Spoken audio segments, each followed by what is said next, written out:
Hello, self lovers. Welcome to another episode of Komal Speaks Self Love.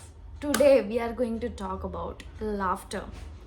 And you must be wondering, she talks about self love. Why is she bothering to talk about laughter?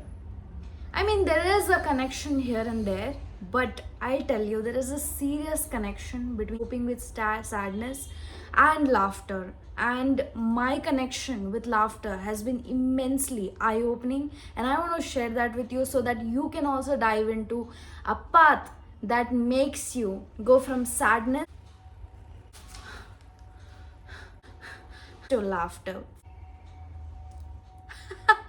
Find pleasure in your pain and just imagine how unstoppable you can get if you learn how to turn your pain into pleasure. Just a reminder, your feelings are valid. In no way laughing about it or using it as a strategy could invalidate your feelings. These are some alternatives that you could do and say to yourself that you feel better about yourself. Number one, I have 3 points in place. Number one is decatastrophize. Okay, this was really hard to pronounce, but it generally means our mind is designed in a way that whatever happens, we try and make a big deal out of it, and in our head it's really serious. For example, let's say you are scared that you will fail in your exam. I get it, it's important, your parents have their hopes on you and you have a lot of hope on you, but what is really the end result of it? Even if you fail, that's not the end of the world. Your life is not ending, although it might seem like that, because that's how our body has trained us to keep us safe. It has to perceive it as a big threat so that we are in track and we study and crack that exam. You will not face as much consequences as your mind is telling you that you will face. Oh, everybody will hate you, you will get rejected, you will get thrown out of your house. All of that is not going to happen. There will always be a way to come out of that, right?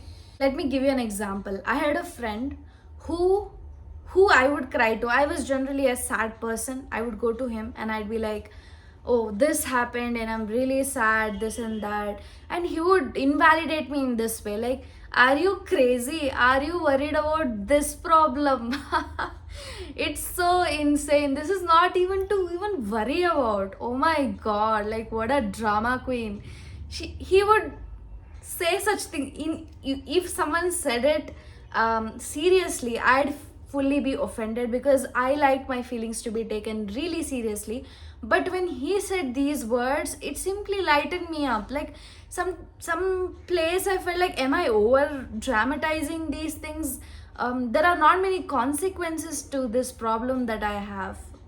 I should take it lightly.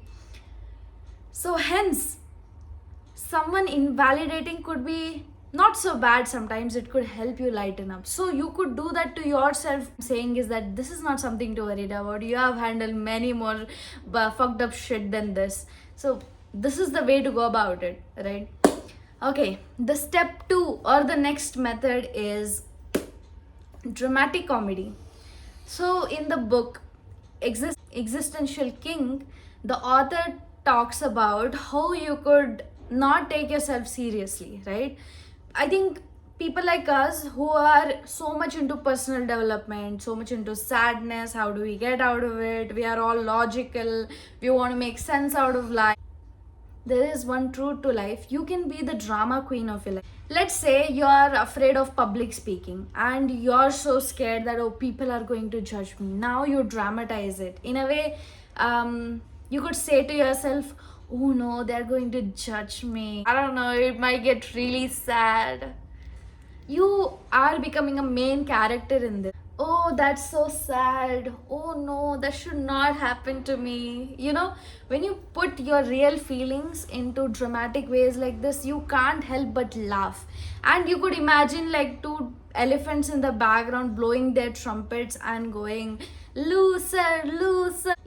So whatever the tension is, lighten it up using that cheerleader tone or that dramatic queen tone in your mind, and this will actually help you, like, lighten up. And in no way I'm saying that your anxiety or whatever you're afraid of or angry about is not valid.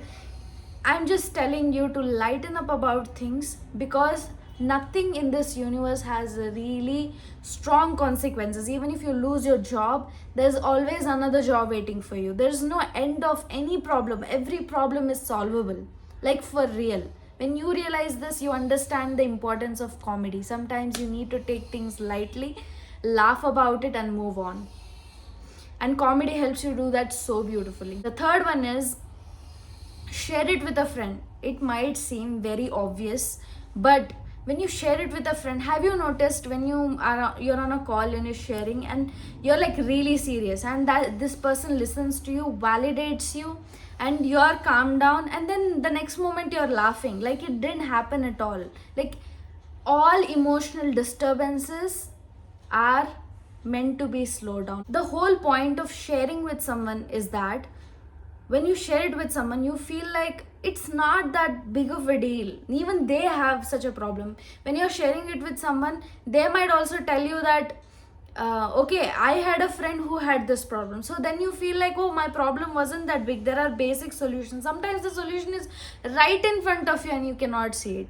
I think sharing it with someone gives you that third person perspective about your problem. Like, itna bhi bura nahi hai mera situation. There is this one meditation that in Existential King, the author mentions that you sit, okay, you focus about your problem, and then you imagine a lot of people who are going through the same problem as you, and then you imagine a golden light that is sucking in all that pain from others and you and demolishing it.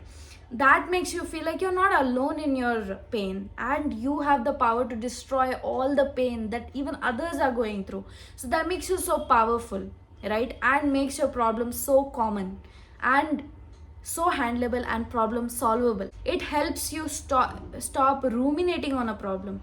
I have to give you a heads up, because you can't turn pain into comedy directly. Okay, something has hurt you, can't directly jump to comedy. Sometimes you'll have to go through those emotions. For example, you have to go through anger, sadness, regret, fear, understand all aspects of it, understand, feel it. Or maybe feeling is not necessary sometimes, but maybe if you are someone who cannot jump to comedy just like this, then you gotta go in layers. And what I am doing is giving you another layer to go through that will stop you from ruminating, right? When you turn it into comedy, the next time you think about it, it's the joke that you're going to remember. I want to share examples of two of my friends who handled their life problems so well. One, okay, this friend is generally sad, but he has somehow learned to live his life in his own way, and his way of living is sharing comedy. He has a meme page and he shares so much comedy there, and he has so many followers that he finds so much meaning in sharing that, and that itself makes him so happy, right? So comedy could be somebody's life. I did not understand the value of comedy until I realized this about him, that he found the value in comedy and he laughed and he made others laugh too. I think that's really, really beautiful. I think the most fucked up people who are sad, very, very sad, are the ones who share comedy and who appreciate comedy so, so much more. The other friend is my roommate, and back in NIT Trichy, and she used to be someone who would make a joke about anything. She, I think the saddest parts, I think she grieves it so well that you don't even know that she grieved it, and she makes a joke about it. And I think one day she joked about her grandfather, like, who is not alive anymore, but she put it in such a calm way that I couldn't help myself but be in awe that someone could take death also so beautiful. No wonder she loved her grandfather, and she really grieved that loss. But somewhere she could also take it lightly in her life. I'd like to end up saying that your feelings are valid. Healing doesn't have to be serious. It can be light. Because if you really see, nothing matters in this world, because everything has a consequence, and if you're ready to deal with that consequence, you can deal with anything. Every problem is solvable, so might as well take it very lightly. And this I have learned over a very long period of seriousness, not appreciating comedy. And if somebody laughed at my problems, I absolutely snapped at them, but my views about comedy has changed. It helps me lighten up, and I wanted to share this with you, because let's become these aggressive self-loving people by even laughing at our problems and turning our pain into pleasure. If you like this video, click on the like button, leave me a comment, and subscribe. See you in the next video.